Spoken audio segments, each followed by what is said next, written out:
Indian national കോൺഗ്രസിന്റെ പോഷക സംഘടനയായ OICC അലനല്ലൂർ മണ്ഡലം committee Muhammad Abdurahman Sahib charitable trust ഓഫീസിന്റെ ഉദ്ഘാടനവും രാഷ്ട്രീയ വിശദീകരണ യോഗവും സംഘടിപ്പിച്ചു. അലനല്ലൂർ പഞ്ചായത്തിലെ എടത്തനാട്ടുകര കോട്ടപ്പള്ളിയിലാണ് ഇന്ത്യൻ നാഷണൽ കോൺഗ്രസിന്റെ പ്രവാസി സംഘടനയായ OICC മണ്ണാർക്കാട് താലൂക്കിലെ രണ്ടാമത്തെ ചാരിറ്റബിൾ ട്രസ്റ്റിന്റെ ഓഫീസായ മുഹമ്മദ് അബ്ദുറഹ്മാൻ സാഹിബിന്റെ പേരിലുള്ള ട്രസ്റ്റിനാണ് എടത്തനാട്ടുകര കോട്ടപ്പള്ളിയിൽ പാലക്കാടിന്റെ MLAയും യൂത്ത് കോൺഗ്രസിന്റെ അഖിലേന്ത്യാ സെക്രട്ടറിയുമായ ഷാഫി പറമ്പിൽ ഉദ്ഘാടനം നിർവഹിച്ചത്.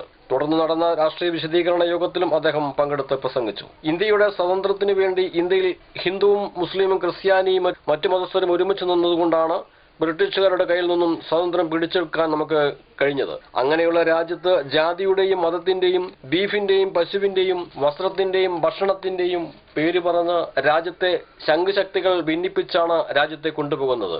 കോൺഗ്രസിന് കുറ്റങ്ങളുണ്ട്, കോൺഗ്രസിന് കുറവുകളുണ്ട്, കോൺഗ്രസിന് വീഴ്ചകളുണ്ടായിട്ടുണ്ട്, കോൺഗ്രസിന് പരാജയങ്ങളുണ്ടായിട്ടുണ്ട്.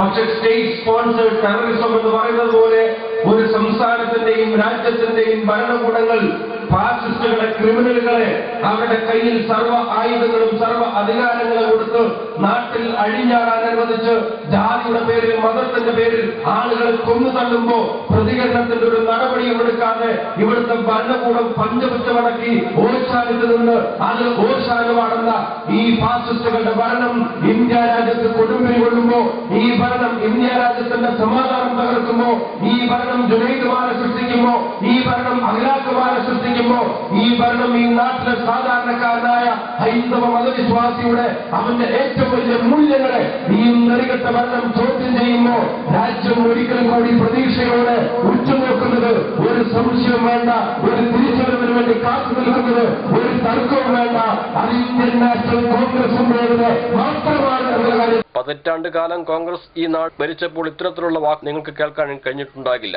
മൻമോഹൻ സിംഗ് ഇന്ത്യ ഭരിച്ചിരുന്ന കാലത്ത് കൊണ്ടുവന്ന വികസനം മാത്രമാണ് ഇന്ന് ഇന്ത്യയിൽ നടന്നിട്ടുള്ളതും. GST ബിൽ ആണെങ്കിലും ആസാമിലെ പാലമാണെങ്കിലും ജമ്മു കാശ്മീരിലെ ലോകത്തിലെ ഏറ്റവും വലിയ തുരങ്കപാതയാണെങ്കിലും ഇതെല്ലാം കൊണ്ടുവന്നതും ഇതിന് ഫണ്ട് അനുവദിച്ചതുമൊക്കെ മൻമോഹൻ സർക്കാരാണ്. അല്ലാതെ എന്ത് വികസനമാണ് നിങ്ങൾ കൊണ്ടുവന്നുവെന്നും ഷാഫി പറമ്പിൽ പറഞ്ഞു. ആ പാലത്തിന്റെ നടുവിൽ ഒറ്റക്ക് നിന്ന് ഫോട്ടോക്ക് പോസ്റ്റ് ചെയ്യുന്ന നരേന്ദ്രമോദി സ്വന്തം ഗവൺമെന്റിന്റെ നേട്ടമായി അത് ചിത്രീകരിക്കുമ്പോ ഞങ്ങൾ സ്നേഹത്തോടുകൂടി നരേന്ദ്രമോദിയോട് പറയുന്നു, ആസാമിലെ പാലമാണെങ്കിലും ജമ്മു കാശ്മീരിലെ ഏഷ്യയിലെ ഏറ്റവും വലിയ തുരങ്കപാതയാണെങ്കിലും അത് തുടങ്ങാൻ തീരുമാനിച്ചത് UPA ഗവൺമെന്റ്, അതിന് ഫണ്ട് അനുവദിച്ചത് UPA ഗവൺമെന്റ്, അത് ടെൻഡർ നടത്തിയത് UPA ഗവൺമെന്റ്, അതിന്റെ നിർമ്മാണ പ്രവർത്തനങ്ങൾ കൊണ്ടുവന്നത് UPA ഗവൺമെന്റ്. ആസാമിലെ പാലമാണെങ്കിലും ജമ്മു കാശ്മീരിലെ തുരങ്കപാലമാണെങ്കിലും കൊച്ചിയിലെ മെട്രോയാണെങ്കിലും അതൊക്കെ UPA ഗവൺമെന്റിന്റെ സംഭാവന ആണെങ്കിൽ ദയവായി കോൺഗ്രസിന്റെ കുഞ്ഞിന്റെ അച്ഛനാവാൻ അങ്ങ് ശ്രമിക്കരുതെന്ന് അബൂബക്കർ സ്വാഗതം പറഞ്ഞ പരിപാടിയിൽ ദാസ്തക്കീർ അധ്യക്ഷത വഹിച്ചു. OICC ജില്ലാ president K Kareem, Poothani Naseer Babu, Habeeb master, Girija teacher, Ayyappan, Ummer Puthankottil, Pullikkal Samad, advocate Sathyanathan, Zubair, Noufal Thangal, Noushad Chelancheri എന്നിവരും പങ്കെടുത്ത് പ്രസംഗിച്ചു. MCB news Edathanattukara.